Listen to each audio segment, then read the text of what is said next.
Hemos visto en las redes sociales, sobre todo en los últimos años, y sobre todo en los papers de los últimos 20, 25 años, que hemos visto esta figura según la cual solamente la materia ordinaria ocupa menos del 0,03% del universo, y que el resto del universo es una componente de materia oscura que nadie sabe qué es, pero que todo el mundo está buscando en los aceleradores de partículas y en los rays de rayos X y de rayos gamma, y que le han dado por llamar materia oscura, pero nadie les dice que es materia oscura exótica, que no está hecha de los 115 elementos químicos, sino que es una materia que nadie sabe qué es, pero que la vemos a través de efectos gravitacionales.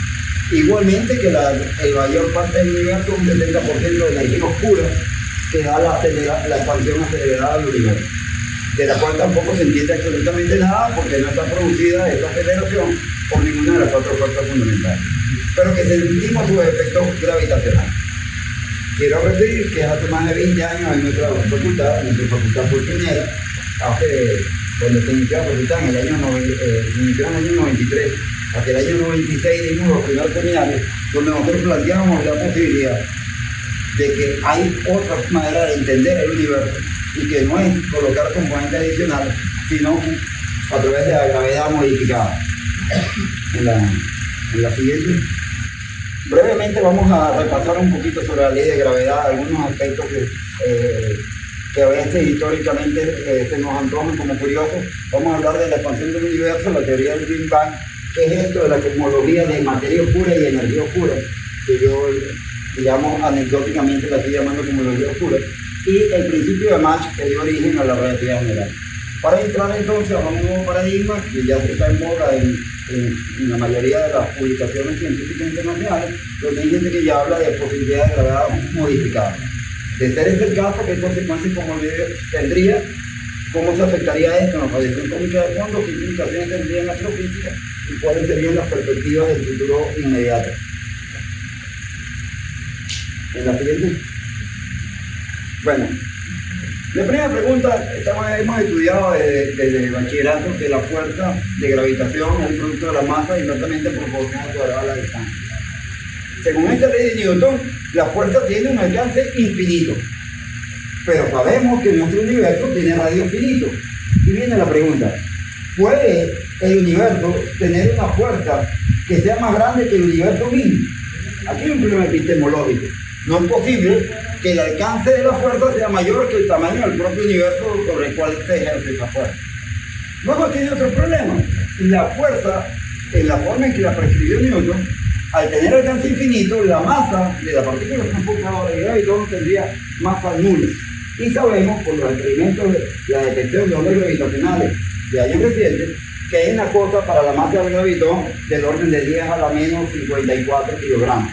Entonces, si hay ondas gravitacionales, la masa del gravitón no puede ser nula y por lo tanto la longitud de onda Compton asociada implica necesariamente que la fuerza de gravedad no es infinita, tiene un alcance finito.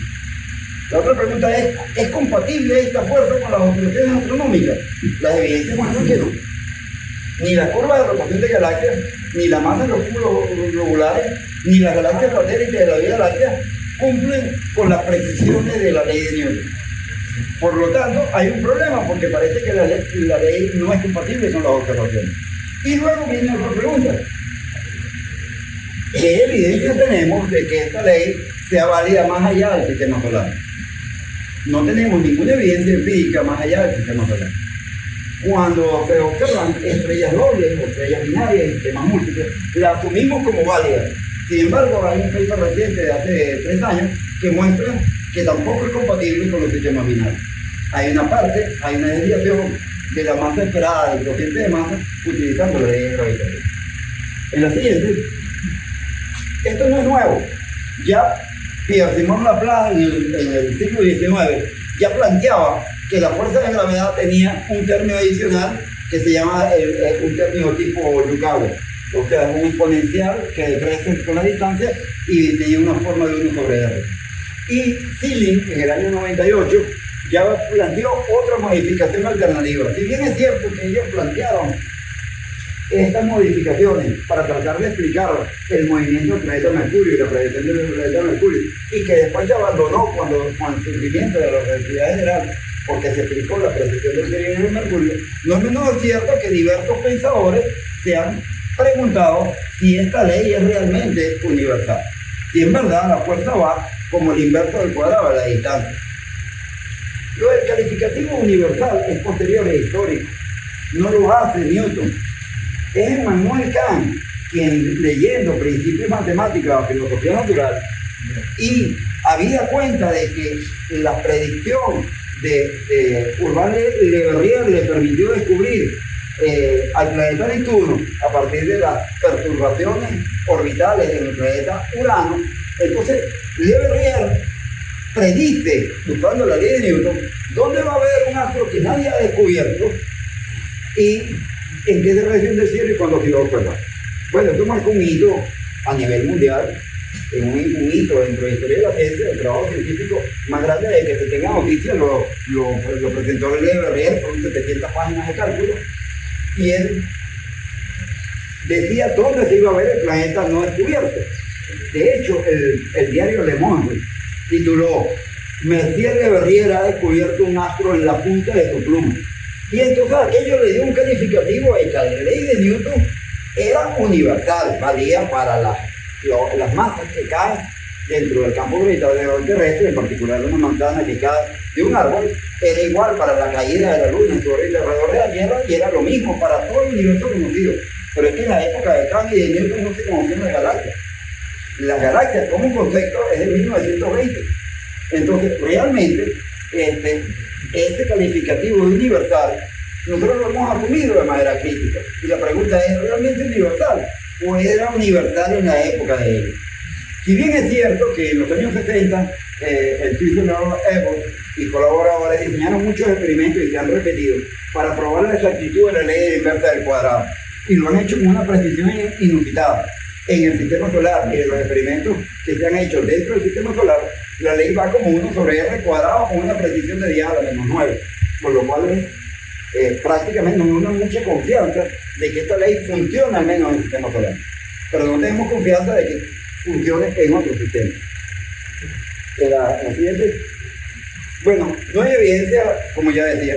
Por el contrario, las anomalías de las navíos espaciales Pioneer 10 y Pioneer 11 fueron los únicos dos primeros navíos que salieron de la atracción gravitacional del Sol. Fueron más allá, bueno, no salieron de la atracción gravitacional, quiero decir, fueron más allá de Plutón. Llegaron o se enmarcan más allá del cinturón de Kuiper. ¿Y qué consiguen? Que si tú te alejas del Sol, la fuerza debería disminuir y la velocidad o sería constante o se iría acelerando. Curiosamente, los datos muestran que las Pioneer y también las Voyager, cuando se alejan del Sol, se van frenando. Y eso no se entiende. Han hecho distintas hipótesis y hay varios reviews de Anderson, y uno más reciente, que creo que es el 2022, de un error, que muestran que efectivamente las anomalías del Pioneer no tienen todavía explicación.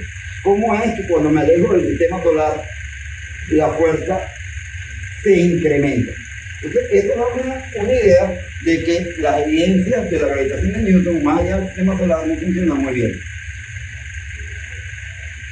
Pero es más, la expansión del universo la conocemos porque Erwin Hubble en el año 24 se da cuenta que a medida que un objeto de las galaxias está más lejano, tanto mayor es su corrimiento al rojo. Eso es lo que dio origen a la expansión del universo. La explicación, digamos, poco más o menos es que si vemos una estrella y tenemos una estrella próxima, las líneas del espectro, es el espectro de absorción, escribimos la línea de absorción. A medida que la galaxia está más lejana, que aquí hemos representado en esta infografía con tamaños cada vez más pequeños, vemos que este patrón de líneas de absorción se va corriendo hacia el rojo. Y la proporción de cuánto se desplaza estas líneas del espectro es proporcional a la distancia. Esto se conoce como la ley de Hubble-Lemaitre, porque Lemaitre también la predijo de manera independiente. Y es una ley de tipo empírico, según el cual la velocidad de las galaxias es tanto mayor conforme estén más alejadas. El inverso de esto es lo que se llama la constante de Hubble. De manera que la constante de Hubble es el inverso de la edad del universo. De tal manera que hoy en día, ¿cómo es la edad del universo? Midiendo esta pendiente. Se mide esta pendiente, no da la constante de Hubble, su inverso da la edad del universo. Y ahí se sabe que el universo puede tener entre 11.000 y 17.000 millones de años. Esta ley es empírica y no se deduce teóricamente de ningún formalismo. Bueno, resulta que a comienzos del siglo pasado, Albert Einstein produce su famosa teoría de la relatividad general, que poco más o menos, aunque está escrito de manera muy técnica, el lado izquierdo lo que dice es que esta es la curvatura del espacio. Estos son unas matrices que dan la curvatura del espacio y del lado derecho tendría la densidad de materia y energía. Ahora bien, cuando Einstein propuso teoría de relatividad para geometrizar la gravitación, él se da cuenta que tiene un problema. Y es que el universo no le daba estático como el universo siempre existido, debería estar ahí siempre, debería ser estático. Y entonces él con la mano coloca un término adicional para que el universo no fuera, para que el universo permaneciera estático. Porque si él no lo pone, pareciera que el universo se contrae o se expande. Y a Einstein esto le asustó. Y él con la mano introduce un término que lo llamó la constante cosmológica. Después él se lamentaba durante muchos años, decía, la constante cosmológica fue el error más grande de mi vida. Porque él pudo, si no lo hubiese puesto, predecir la expansión del universo y no lo hizo. Entonces él se lamentaba. Hoy en día, para poner las cuestiones en contexto actual, esta constante es lo que hoy en día llamamos la energía oscura y sabemos que existe, y lejos de ser el error más grande de la vida de Einstein, fue uno de los mayores aciertos de su teoría. Bueno, lo cierto es que esta teoría, es decir, de la resolución de esta ecuación, es muy complicada. Hay que suponer que el universo es esférico, hay que suponer que lo vemos igual en todas direcciones, y hay que suponer que es homogéneo. Suponiendo eso, y en lugar de tener galaxias, se botan las galaxias, esto es importante para mí, los detalles técnicos, se botan las galaxias y se modela el universo como si fueran partículas de polvo sin interacción. Esto es bien importante porque tú no estás modelando galaxias. Toda la complejidad del universo la simplifica, la colocas como una nube de polvo y la colocas aquí en el sensor métrico. Y eso lleva a dos ecuaciones. Una ecuación, que no la quiero explicar en detalle, pero es lo que se llama un modelo Friedman-Robinson-Walker. Una ecuación que básicamente es la conservación de la energía. Como ustedes se dan cuenta, RT es el radio del universo. Si el universo se expande, esa R va cambiando con el tiempo. R punto es la velocidad con la cual se expande. De manera que esto tiene unidades de velocidad al cuadrado. Entonces los estudiantes que están acá inmediatamente identifican que esto básicamente es una unidad cinética. Y esto que está aquí, esto es básicamente la conservación de la energía. Esto se conoce como la ecuación de Friedman. La otra ecuación, porque tiene una segunda derivada en el tiempo, será una aceleración, porque es la derivada de la velocidad. Entonces, básicamente nos dice cómo se mueve el radio del universo y el proceso de movimiento. ¿Qué es lo que ocurre? Ya veremos que esto lleva al surgimiento del concepto de materia oscura. ¿Qué certeza tenemos que la teoría del Big Bang, de que el universo partió de un estado caliente y denso, y hoy en día está en un estado menos denso y en expansión? La tenemos de la observación de Arnold Penzias y de Robert Wilson en el año 78, que midieron que había en todas partes del universo, que donde colocáramos una antena, porque ellos eran ingenieros de Bell Telephone.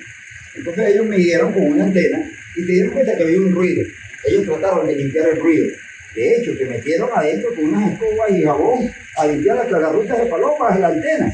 Y descubren que aunque la antena estaba limpiecita y mejoraron toda la electrónica, en todas las regiones del cielo se veía una radiación isótropa equivalente a la que emitiría un cuerpo de 2,73 Kelvin. Esto se conoció como la radiación cósmica de fondo. ¿Por qué se ve en microondas? Bueno, porque cuando el universo ocurrió el Big Bang, cuando comenzó a expandirse, los fotones que se liberaron se corrieron, igual que las galaxias, hacia el rojo. Entonces pasaron del violeta, del ultravioleta al azul, al rojo, y hoy en día la vemos en la región de microondas. Por escuchar el eco de la gran explosión, ellos se ganan el Nobel en el año 78, aunque las medidas son del año 70. Bueno, resulta ser que uno puede estudiar la distribución de esa radiación, se llama radiación cósmica de fondo. Si uno estudia la radiación, uno puede ver la variancia, porque es 2,73 más un poquitico, menos un poquitico, representado aquí en puntos azules para los que son más fríos que 2,73 y en puntos amarillos, rojos y verdes para los que son menores que 2,73, los puntos calientes o puntos fríos. Entonces uno puede estudiar la variancia, hay un procedimiento matemático para hacerlo, y comparando esto con las tres posibles variantes obtenemos la topología del universo. Si el universo tuviera una topología que fuera como una silla de montar, esta sería la distribución esperada de la variante. Fíjense cómo entra aquí la estadística de manera importante. Si el universo tuviera una topología esférica, entonces la variante sería esta. Esto se ha medido con mucha precisión. La medida más precisa que ha hecho el ser humano es la medida de radiación cósmica de fondo que la hizo John Matthews y Gloria Smith en el año 95 con el satélite COBE. Repitieron el experimento de Percival y Wilson y sacaron esta curva. Lo sorprendente no es que los puntos caen exactamente sobre la curva. Lo sorprendente es que para poder dibujar cada cuadrito de la curva, tuvo que multiplicar por 1000 millones. Esto tiene precisión de menos del 1 seguido con 5 ceros de precisión. Es la medida más precisa que ha hecho el ser humano. Esto demuestra, además, que la topología del universo es. De manera que no hay duda, el universo es asintóticamente plano. La topología del universo es un plano. Eso nadie lo pone en duda en los últimos, desde que se ganaron el premio Nobel en el año 2006 hasta ahorita. Entonces, si el universo es plano, esta constante, esta ecuación simplificada es la ecuación que vimos antes de la relatividad general, la ecuación de Friedmann, la conservación de la energía. Entonces aquí H, el inverso de esta H, que se llama constante de Hubble, es la edad del universo. El omega mide la cantidad de materia. Y K es la curvatura. Entonces si K vale 0, la ecuación de Friedmann demanda que esto tiene que ser 0. La edad del universo no es 0, ni es infinita. Entonces obliga que el omega tiene que valer 1. ¿Sí? Ahora, seguimos en lo siguiente. Uno puede medir ese omega, uno pudiera medir ese omega, y lo que se han dado cuenta los astrónomos es que no vale 1, vale mucho menos que 1. Entonces nos falta materia. Ahora bien, nos falta materia porque está suponiendo esa ecuación. Pero mis colegas astrónomos dicen que hay otras evidencias. Por ejemplo, Fred Zwicky en 1933 observaba los cúmulos de galaxias. Si usted ve una galaxia, lo mismo que una estrella, la luminosidad es proporcional a la masa. Eso hay manera de verlo, es fácil. Una estrella más masiva debe emitir más luz, entonces la masa luminosa se puede calcular. Cuando Fred Zwicky observa los cúmulos de galaxias, él se da cuenta y dice, yo puedo usar la conservación de la energía y calcular la masa, que se llama masa virial, por eso insignia es VH, del teorema del virial. ¿De dónde sale esto? De usar la conservación de la energía con la ley de Newton. Fíjense, es muy importante. Cuando haces la ley de la conservación de la energía con la ley de Newton, te consigues que la masa que calculas es mucho mayor que la que ves. Si la que yo calculo es mucho mayor que la que veo, es porque hay una masa oscura. Esa masa oscura, en el año 36, en el año 33, la postuló Zwicky como la masa oscura. Pero él pensaba que era masa bariónica. Él pensaba, debe ser planetas, asteroides, nubes de gas, que no las veo por telescopio, pero que están ahí. Pero sorprendentemente, Vera Rubin en los años 70 hace un descubrimiento también muy interesante. Dice, voy a observar ya no galaxias, voy a mirar la estrella. Una estrella que le da vuelta al centro de una galaxia. De acuerdo con la ley de conservación de la energía, que también se basa en la ley de Newton, o que la usa explícitamente, la velocidad que yo espero de esta estrella girando debe ser esta curva azul. Y él la mide y le da al revés. Ella se sorprende, mide otra galaxia y otra y otra. Decenas de astrónomos miden sobre 200 galaxias y se consigue el mismo problema. Falta materia en el área. porque no sigue la prescripción teórica. Claro, ya ustedes están pensando lo mismo que yo. Bueno, pero es que puede ser que la ecuación que esté usando, que es la misma que usó Zwicky, que es la misma que usó la cosmología, esté mal. Esto es una posibilidad. La otro paradigma es que hay una materia que no puedo ver. Entonces ya ven hacia dónde estamos enfocando la exposición. Bueno, otro premio Nobel de 2012, Rick y Perlmutter, repitieron el experimento de Hubble para ver la recesión de la galaxia, la medida de Hubble, y se dan cuenta que el universo no solamente se expande, sino que se expande aceleradamente. Y de hecho se puede calcular cuánto es esta aceleración. Eso da una componente que es del orden de 0,7. De ahí que se dice que la energía oscura es el 70%. Pero ¿el 70% de qué? De la ecuación aquella que tú supusiste que valía 1. Si omega menos 1 es igual a 0 y omega vale 1, entonces esto es el 70%. Pero suponiendo que la ecuación esté buena. Bien. ¿Qué es lo que pasa con la cosmología o los modelos cosmológicos? Bueno, esta es la misma ecuación que habíamos escrito antes, donde esta es el omega total. Una parte está dada por la expansión del universo y la otra está dada por la materia. Si esto vale 0,7, esto que está aquí, para que esto valga 0, tiene que valer 0,3. Entonces voy y lo mido. Y mido, pues los astrónomos lo hacen muy bien, miden la densidad de la materia.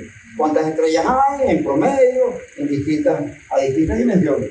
Y se consigue, no es que falta un poquito, sino que la que se mide es 10 veces más pequeña que esta.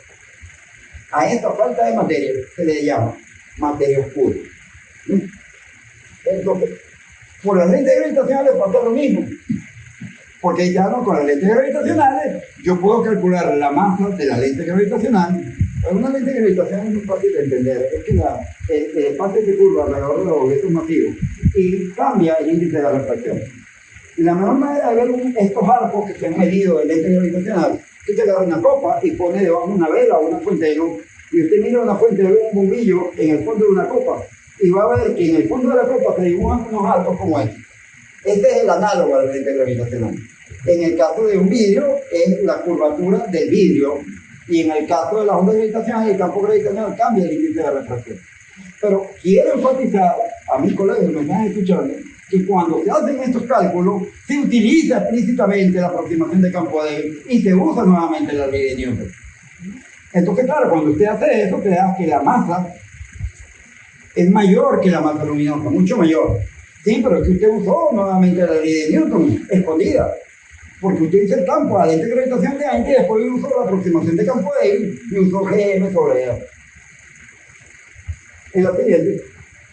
Bueno, el paradigma estándar es que la gravitación de Newton sigue siendo válida, pero hay materia exótica que es no bariónica, no está hecha de 207 elementos químicos y no está hecha de los experimentos que hacemos en los observadores de partículas.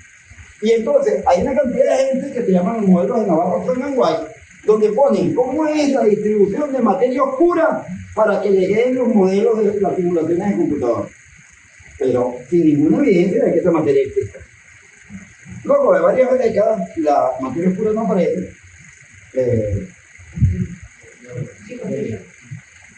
Luego de varias décadas, la materia oscura no aparece y la energía oscura no se puede explicar.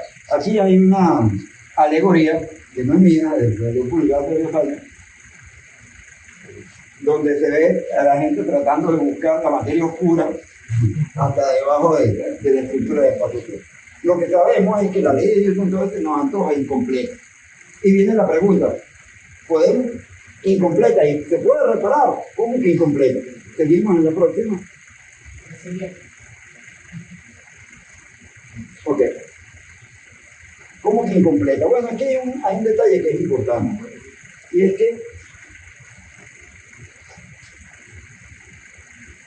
la gravedad se hace un supuesto. El supuesto que se hace es que usted tiene la interacción de 2 objetos y obvia el resto de la distribución del universo. Le voy a dar un detalle para mis colegas de física o para los físicos también lo van a entender. Que usted mide con un reloj el tiempo que tarda la Tierra en dar una vuelta sobre sí misma. Si usted tiene 2 maneras de hacerlo, usted puede mirar una estrella lejana y esperar a volver a ver la misma estrella en la misma posición. Eso le daría un día de 24 horas. Pero usted podría también no mirar ninguna estrella, sino poner un péndulo, a moverse un péndulo. Sí, idealmente lo pueden pensar que lo pones en el polo norte y ver cuánto tarda el péndulo en recorrer una vuelta. Eso no tiene nada que ver con las estrellas lejanas. ¿Y cómo es que las dos medidas dan exactamente iguales? Exactamente iguales. Tiene que haber una conexión entonces entre la estrella lejana y el péndulo local. Esa idea se conoce como el principio de Mach, de Ernest Mach. Mach, en su principio de mecánica, él dice la inercia local está determinada de alguna manera por la distribución de masa del universo. Esta idea le sirvió a Einstein. Einstein lo dice en su biografía. Estudiando el principio de Mach es que él saca la teoría de relatividad general. Entonces, el problema con el principio de Mach es que de alguna manera la ley de Newton no está tomando en cuenta, no toma en cuenta la distribución de materia en el resto del universo. Entonces viene la pregunta, ¿y si la fuerza de gravedad local es la resultante de, tal como la dice Newton, más un término adicional? Claro, ese término adicional tendría que valer cero de escala del sistema solar, necesariamente, para que coincide con los experimentos de Ébora. Pero a gran escala podría no ser constante. ¿Seguimos?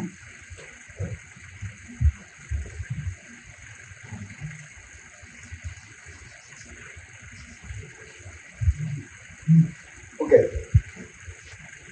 En el sistema solar, la inercia además se puede despreciar. ¿Por qué? Porque cuando un planeta da la vuelta alrededor del Sol, la órbita del planeta, la órbita completa, es pequeña comparada con la distancia de la estrella vecina. La estrella más cercana está como a 4,5 años luz, una unidad astronómica muy grande comparado con la longitud de la órbita. Entonces tú puedes despreciarla porque sería constante, ¿sí?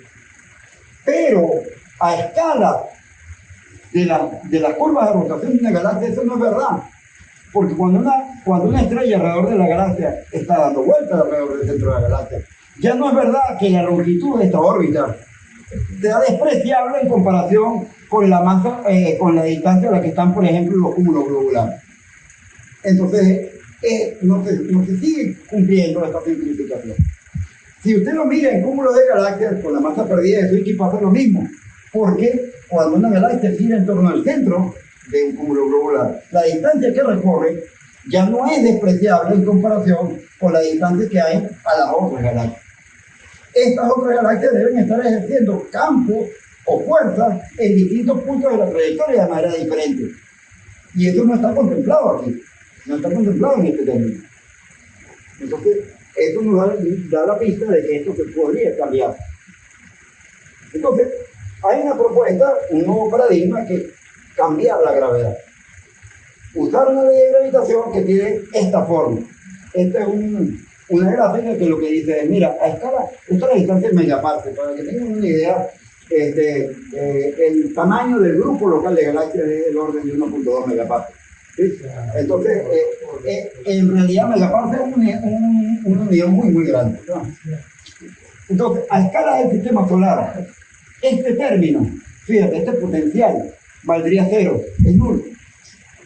Tal como lo prescriben los experimentos tipo Ébora, tal como lo decía Le Verrier, tal como lo decía Newton, ¿sí? No contribuye en nada a la fuerza de Newton. A escala de los kiloparsecs, es decir, a escala de nuestra galaxia, cuando una estrella da vuelta a nuestra galaxia, el potencial es débilmente atractivo y explicaría la curva de rotación. A escalas más grandes de megaparsecs, el potencial es muy, muy atractivo y explicaría la masa perdida de Zwicky. Pero a escalas cosmológicas, el potencial cambia de signo y ahora la fuerza es repulsiva y entonces expande aceleradamente el universo. Podemos ver eso con un poquito más de detalle y es un poco el objetivo de la charla. En lo siguiente. Bien. Fíjense ustedes, vamos a irlo viendo con cuidado. Fenomenológicamente, a escalas pequeñitas, la fuerza es la que dice Ébora y la que medimos en los laboratorios. O sea que este potencial cerca del sistema solar está de acuerdo con los experimentos de Ébora. Un poquito más lejos, el potencial es levemente atractivo y explicaría las anomalías del Palladium y el cambio de la precesión del perihelio de Saturno, que son datos observacionales que no coinciden con la necesariamente ni con la relatividad general ni con la ley de Newton. Y luego, a escalas un poquito más grandes, de los kiloparsecs, la fuerza tendría un término adicional que va como 1 sobre R. Y ello recupera como caso particular una teoría que se llama teoría de Milgrom, que explica la curva de rotación de galaxias. Es la siguiente. Si vemos ahora con un poquito más de detalle este potencial a escalas más grandes, entonces hay un término adicional que hay que sumar. Y al sumarlo, el teorema del virial cambia completamente, porque el teorema del virial que conocemos no tiene este término. Pero cuando usted lo mete, el teorema del virial cambia. Entonces esto está de acuerdo con la masa perdida de Zwicky. Pero no solamente eso, observen que el potencial tiene un mínimo. Si el potencial tiene un mínimo, la fuerza en este punto es nula. ¿Qué estamos diciendo? Que la fuerza de gravitación sea nula a escala de 10 megapascales. Ese es el cálculo, el número redondo. Eso implica que la masa del gravitón tiene que ser real a más de 64 kilogramos. Y esto está de acuerdo con los experimentos de LIGO y LIGO. Pero fíjate, es bien curioso esto. Si la fuerza de gravedad se anula a 10 megapascales, ese es lo que los astrónomos observan. No hay estructura más grande que 10 megapascales. La gente dice que la fuerza de gravedad es infinita. Si la fuerza de gravedad fuera infinita y el alcance fuera infinito, la distribución a gran escala sería esférica. Las estructuras a gran escala del universo serían esféricas. Y eso no es lo que vemos. Cuando tú ves los cúmulos, los grandes cúmulos de galaxias, la distribución es extendida. ¿Ves? Es difícil creer que el lejano cúmulo de Virgo nos está trayendo a nosotros. Nos está ejerciendo una fuerza aquí que es imposible. Debe haberse anulado esa fuerza. Y se anula a 10 megapascales. Y 10 megapascales es mucho más pequeño que el universo que conocemos, pero es mucho más grande que nuestros cúmulos de galaxias. Bien, vamos entonces a gran escala. Entonces esta fuerza da o permite calcular la constante cosmológica, y cuando uno lo calcula da exactamente la expansión del universo, porque los parámetros obviamente no, estos constantes que están aquí, R es la distancia, U0, R0 y alfa son 3 parámetros de la teoría que se ajustaron para que coincidiera con los datos observacionales, obviamente, ¿no? Por eso es que coincide. Bien, no quiero entrar a los detalles para no cansarlos, pero lo que quiero es que se den cuenta es que si uno usa las ecuaciones de relatividad general, uno llega a una ecuación que es parecida a la que teníamos antes. De nuevo, esto tiene que valer 0, pero ahora tengo la energía de esta contribución, la energía de esta. Y esto hace que si esto vale 0, omega vale 0,7, esto vale 0,03. Y entonces, claro, si yo ajusto adecuadamente este omega y, ya me cumple con la ecuación y no tengo problemas con la modelación en Robinson-Walker. En efecto, eso es lo que se hace. Entonces, la energía oscura se interpretaría como la aceleración cósmica en los marcos locales causados por la distribución a gran escala de la materia. Con los datos actuales, para no entrar en los detalles, lo que quiero decir es que con los datos actuales uno tiene universo plano y no habría materia oscura. Y no hay contradicción con los modelos de Feynman-Robinson-Walker. Entonces, la teoría o el modelo ese de gravedad modificada es compatible con la cosmología, pero además permite deducir teóricamente la ley de Hubble, porque la velocidad es integral de la aceleración. La aceleración es fuerza por unidad de masa, y de hecho da una cosa muy bonita, da 4pi G sobre C. La constante de Hubble máximo valdría 4pi G sobre C en la unidad apropiada. Su valor máximo sería 86 kilómetros sobre segundo sobre megapascal. Reid y colaboradores, que son los premios Nobel del año 2016, 18, que me dieron, a ellos les da 74. Le dan 74. Ahora bien, ¿de dónde sale esta expresión? Porque este potencial, ¿de dónde lo dedujo usted? ¿De dónde lo sacó? Miren, no es complicado, es fácil de entender. En los primeros instantes de formación del universo, este potencial salió de que como la fuerza de gravitación tiene alcance finita en 10 megapascales, uno puede calcular cuál es la energía promedio usando una distribución de Boltzmann. La distribución de Boltzmann es la energía promedio para mover un protón desde el borde de 10 megapartos hasta el centro.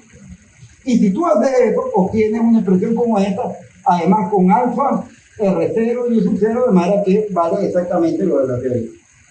Entonces, podemos explicar que en el plasma primordial, antes de la recombinación, la formación de los primeros átomos, este potencial que estamos llamando, que por su forma, le llamé un campo inverso, pero es por su forma, simplemente porque hay un potencial en física nuclear que se llama un potencial de Yukawa, y si uno lo agarra y lo voltea, daría este potencial y lo llamo potencial de Yukawa inverso, pero no es más que un nombre. Lo que quiero decir es que la teoría permite la deducción de primeros principios del potencial.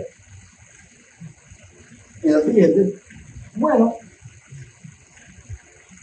viene la pregunta, bueno, ¿y tu teoría no modificaría la radiación cósmica de fondo que tiene 2 premios Nobel, que se ha medido con mucha precisión? Y bueno, la respuesta es que no. El radio de la esfera sonora en el instante de recombinación, en la escala cosmóvil, es mucho menor que el máximo. Acuérdense que dije que la fuerza granular es 10 megapartos. Y el radio de los primeros instantes de formación universal era 0,3 megapartos. Entonces no se afecta, y la radiación cósmica de fondo y las oscilaciones acústicas biológicas no quedarían afectadas por una modificación a gran escala de la gravitación. Pero hay más. Resulta que cuando se calcula el corrimiento rojo de las galaxias, hay un corrimiento rojo que es cosmológico, que es palabras más, palabras menos. En la aproximación de campo débil se vuelve a usar la ley de Newton. Pero usted tiene que sumar ahora el campo de Yukawa. Cuando usted lo suma, te da una contribución adicional. Y yo no la he calculado. Cuando uno le calcula, por ejemplo, para esto es enanas blancas, esto es neutrones y estos agujeros negros. Cuando uno calcula para agujeros negros, esto predice que hay un corrimiento rojo importante y que depende del espectro. Esto resuelve una famosa controversia de Arthur aquí con hay una controversia de un astrofísico norteamericano llamado Art. Había tomado fotos de galaxias que estaban chocando.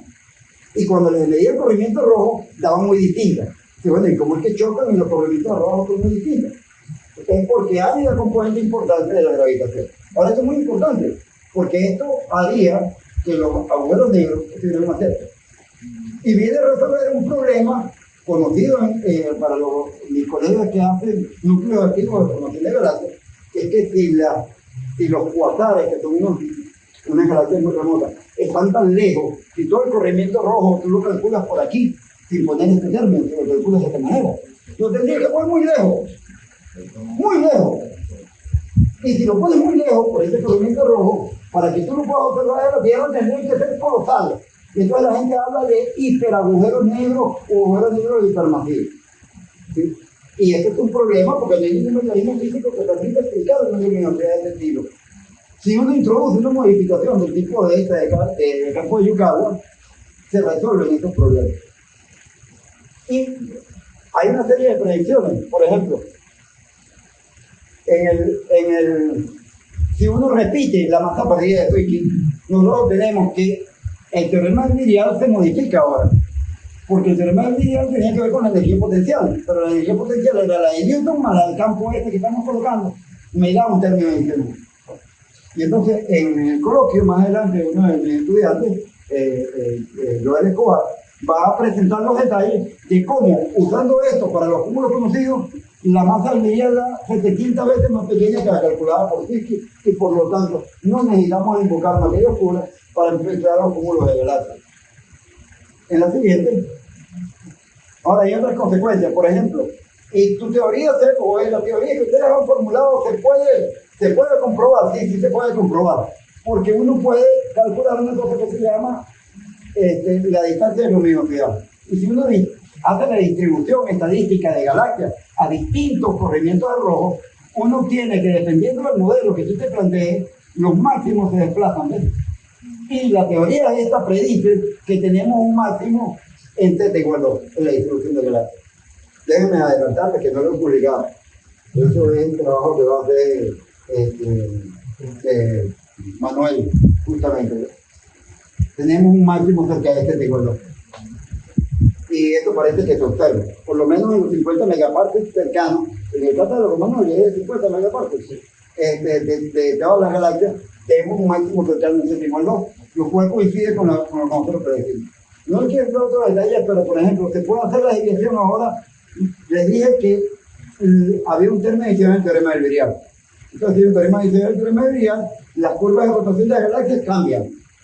Y eso debería cambiar la tercera ley de Kepler, porque la tercera ley de Kepler sería la que conocemos, más un término adicional a escala de los cúmulos de galaxias. Pero creo que nuestra licenciada, la profesora Daniela Sala, lo va a contar en los próximos días con bastante más detalle. Fue su trabajo de tesis y está publicado. En la siguiente. Bueno, la otra cosa es que los astrofísicos están muy preocupados por la formación de estructuras, cómo se formaron las galaxias. Y anuncian una cosa que se llama la longitud de Jean. ¿Sí? La longitud de Jean es la máxima longitud que puede tener una nube antes de que se fragmente. Ahora bien, si uno introduce el término hay que corregir la longitud de Jean por una presión que ahora es un poquito más complicada. Pero cuando uno la grafica, uno tiene lo siguiente. A escalas de unos pocos kiloparsecs, la longitud es la longitud de Jean que conocemos, vale 1. Pero cuando vas a formar cúmulos de galaxias y supercúmulos, la longitud de Jean disminuye y facilita la formación de galaxias enanas. Este es el trabajo de grado de uno de nuestros egresados, de Luis Pérez, que está ahorita en México, que justamente calculó esto y nos da que podemos explicar la teoría de formación de galaxias y las galaxias enanas, que yo no entiendo los otros no, que hacen formación de estructura utilizando este campo de Yucatán. En lo siguiente, bueno, y hay más, ¿qué pasa con las lentes gravitacionales? Que bueno, que hay que usar el potencial, pero el potencial que tú usas es el índice de refracción es el newtoniano, pero ahora tienes que corregirlo. Porque hay que tomar el término que llamamos de Yucatán-Wendoza, el término de potencial. Y cuando tú lo corriges, resulta que la masa oscura de las lentes gravitacionales están sobreestimadas. El cálculo muestra que hay un 20% más porque usted omitió esto. Aún suponiendo que todo el corrimiento rojo que está viendo sea gravitacional, sea como lo hoy. Recuerda que hay una parte gravitacional. De manera que las lentes gravitacionales no es verdad que están detectando materia oscura, porque están utilizando explícitamente la ley de Newton. De hecho, nosotros nos damos un factor de 5 tercios. En la teoría inicial da 2 tercios. La siguiente. Y bueno, hay objeciones. Por ejemplo, hay gente que dice, no, pero es que tiene un problema porque la teoría no es covariante. O sea, en relatividad se supone que las teorías deberían tener una formulación matemática precisa según el cual son covariantes. Entonces, la expansión del universo no puede depender de R, pero espérate, cuidado. Para R mayor que megaparsec, lambda vale constante, igual que los modelos cosmológicos. Antes de 10 megaparsec tú puedes pedir covarianza, porque antes de 10 megaparsec, las galaxias no son partículas. Y te está pensando siempre que son partículas de polvo de interacción. Otra cosa que a veces usa un teorema de matemática, un teorema de Vico, según el cual, si usted tiene un cascarón, una distribución esférica, y usted traza adentro, hace una pequeña esfera más pequeña, lo que está fuera de esa esfera más pequeña, no ejerce fuerza adentro. Eso es el teorema de Vico. Pero, esto no es verdad, porque para usted aplicar eso en el universo, usted tiene que tener el universo esférico y la distribución esférica. Las galaxias no son esféricas. Los discos de la galaxia muestran que la distribución no es esférica, aunque la luz sea, la distribución no es completamente esférica. Entonces no hay manera de definir o de cumplir con la hipótesis del teorema de Vico. Esto es una cuestión especializada porque hay gente que lo ha oído. Otra cosa que la gente dice que la constante cosmológica medida por la radiación cósmica de fondo. Pero cuidado, la radiación cósmica de fondo no mide la constante de Hubble. Ella ajusta 6 parámetros por un método de máxima verosimilitud, el teorema de Valle. Ella no mide directamente esa constante, sino que es un ajuste de parámetros. De manera que dentro del ajuste de parámetros no hay contradicción con los resultados de Rayleigh-Perlmutter o los resultados que ponemos aquí. Las estructuras de gran escala, ya las comenté, no tienen simetría esférica. Entonces, la interacción a gran escala se explicaría por una interacción de cadena. Una masa trae la otra, esta trae a esta, y se forman los grandes cúmulos. Pero fíjense, si hubiera un centro gran atractor en un supercúmulo de galaxias, la simetría del gas sería esférica. de gas por lo menos. Y las imágenes en satélite, lo vamos a ver esta tarde cuando hablemos de materia oscura, de los satélites de rayos X, muestran que la distribución de gas en el profundo de la galaxia es filamentosa. Entonces no puede ser no tiene simetría esférica. Filamentosa habla de una evidencia a favor de un enlace cadena a cadena y de un alcance finito de la gravitación. ¿Sería observable el sistema solar? No, porque por construcción se construyó para que la construcción fuera nula, de acuerdo con Newton. Bueno, al final, nuestra comprensión del universo requiere un nuevo cambio de paradigma. Para pensar la ley de gravedad como un término dinámico en lugar de materia exótica e inobservable, ofrece una alternativa robusta y completa dentro de la cosmología física. La energía oscura sería la consecuencia del principio de Mach, lo que hemos llamado este campo, sería la energía oscura. ¿Qué causa esto? La distribución a gran escala. No estoy pidiendo que haya materia nueva, ni es una nueva ley, es simplemente calcular las cosas bien. Y la materia del universo sería solo bariónica y muy durable, como lo hacen nuestros laboratorios de química y todas nuestras ciencias modernas y nuestros aceleradores de partículas. Entonces, más allá, y permítanme hacer esta reflexión, tendría uno que tener mucha suerte para uno haber dado exactamente con cuál era el potencial. Yo no creo que hayamos tenido tanto suerte. Solamente hemos mostrado que hay una familia de formulaciones matemáticas, una de las cuales, que es esta, estoy mostrando que existe una, que podría ser consistente con las otras. Queda tarea para los jóvenes estudiantes, para mis colegas investigadores, probar alternativas más inteligentes que esta, que modifiquen la gravedad y que resuelvan todos los problemas de cosmología. Pero eso requiere un gran esfuerzo y un esfuerzo grupal, un esfuerzo colectivo, porque son demasiados problemas. Yo tengo 20 años con mis estudiantes trabajando en este problema y hemos hecho unas publicaciones, les voy a comentar algunas perspectivas en la siguiente. Fíjense, una de las cosas interesantes es las colisiones de galaxias.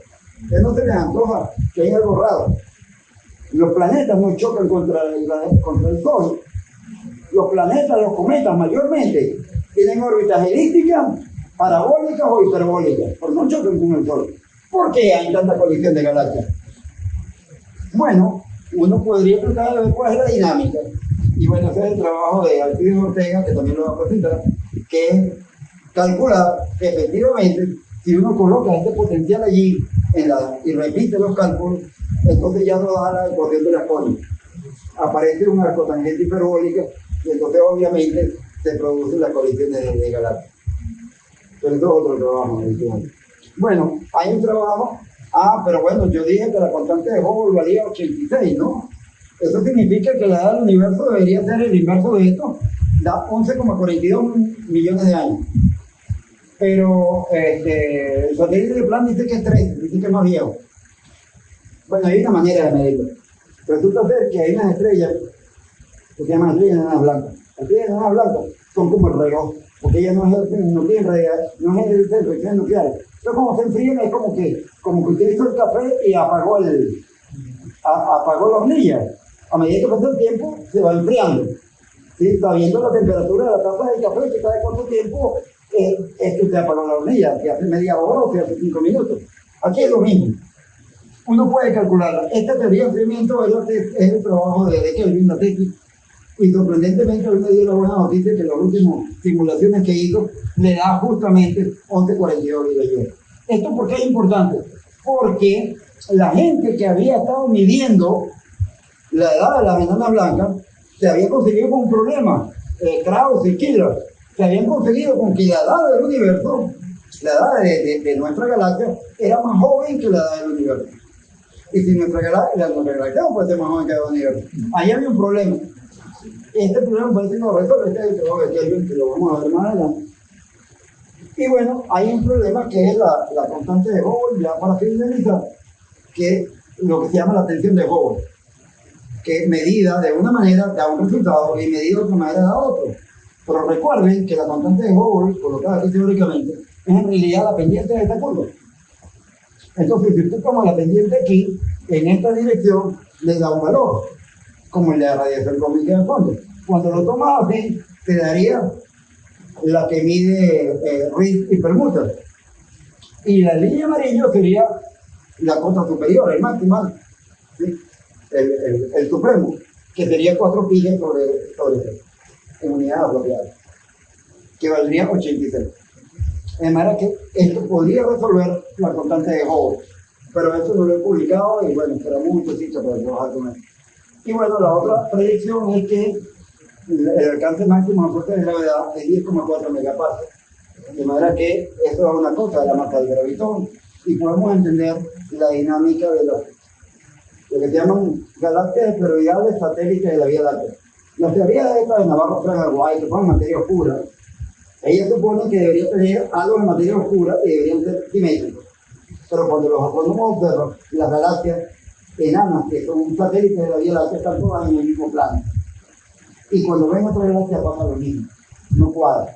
Los modelos de Navarro son iguales. Nosotros suponemos que tiene que ver con esto. Pero en fin, bueno, eso es todo. Hemos estado publicando. Las primeras publicaciones más o menos consistentes fueron en el año 2013. La primera tesis fue la de Leopoldo, por cierto, el compañero del doctor Arón. Hablábamos de esta cosa en el año 2000. En el año 2000, la tesis de Leopoldo, que la presentamos en un coloquio de latinoamericano de astronomía, se presentó esa tesis. Era el año 2000 donde tuvimos la primera publicación, no la puse. Estas son las 5 más relevantes en los últimos años, esta es la última. Y bueno, gracias por su atención y por su paciencia.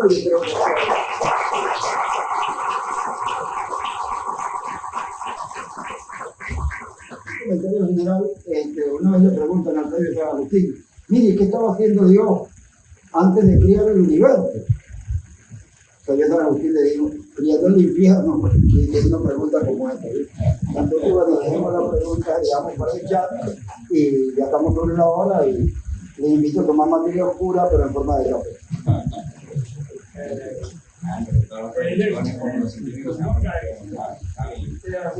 Exactamente cuando se mide la constante de Hubble, por eso que se hablaba de Hubble, pero no sé, se han hecho varias mediciones de la constante de Hubble y Hubble es mismo, siempre una diferencia más o menos sustanciosa. De hecho, Reis, el del 2018, la aplicación Journal, ellos arrojan un valor 74, y luego donde dice, cuando hacen la medición de las ondas gravitacionales, la detección, arrojan otro valor. 75 creo que es el que daba el PIC, creo que. Sí, entonces por eso que se habla de extinción de Hubble, porque realmente no hay, por eso que muchas veces es preferible hablar de parámetros de Hubble y no de extinción de Hubble, y no de constante de Hubble, porque realmente no es una constante. Pero fíjate que si uno toma en cuenta, uno debe cualquiera de la modificar. El punto es que la física, y aquí va el mensaje para los colegas más jóvenes, que son los que nos van a superar y los que van a resolver estos problemas. Nosotros no nos vamos a resolver, la vida no nos va a ir para él. Que la física significa naturaleza. Si tu modelo no se contrasta o no cuadra con la realidad, tu modelo está mal. O hay que corregirlo o hay que mejorarlo. Y eso vale para la física y vale para todo. Usted puede tener la teoría que usted quiera de institución, de sociedad, de teoría física, de naturaleza, de lo que usted quiera, de relaciones personales, de relaciones afectivas. Su teoría no cuadra con los hechos, guíese por los hechos. Cambie la teoría. Bueno, muchas gracias.